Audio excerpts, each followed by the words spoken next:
In its own right. I mean, we have this strange notion that, well, let's come here and get our act together so we can really do well at Bathurst, but Sandown's a classic race. It's in its 30th odd year, and it's worthwhile winning in its own right.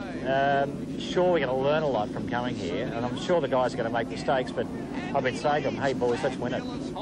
It's a race full of history, and every driver or team manager agrees that Sandown sets the scene for Bathurst. It's a hard race to win for the simple reason it's hard on equipment, and it's pretty hard on the drivers, and just in general, because everyone's a bit rusty in their pit work and things like that, anything can happen. Really, you pinpoint, it's the first endurance race we do all year after we've done the short races, and little things happen, and that's the best way to fix those problems, is to run in an endurance race like the Sandown 500.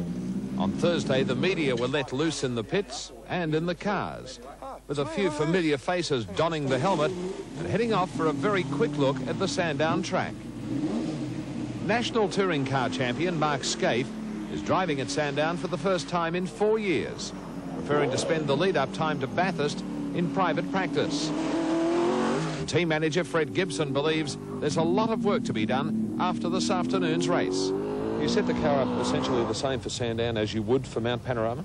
No, different suspension settings for different sorts of circuit, but basically like you're running the same sort of brakes and things in the car you're going to do at Bathurst, so it's like a 500k test for Bathurst really, and that's probably the way we treat it, like a test for Bathurst.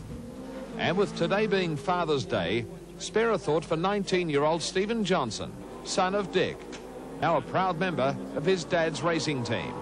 Has Dad given you any advice prior to coming to Sandown?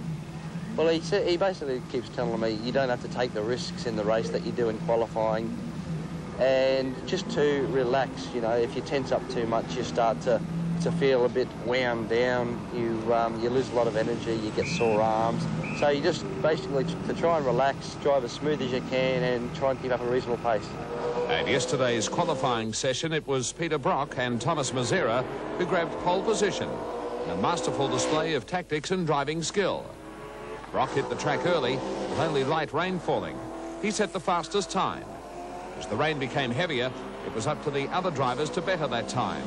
Well, I was quite surprised at how excellently it held the road in those conditions, and the gap it had on the rest of the field. There was plenty of activity in the pits as the crews changed from slicks to wet weather tyres. However, Brock's time was set. Mark Scaife will start in second place on the grid.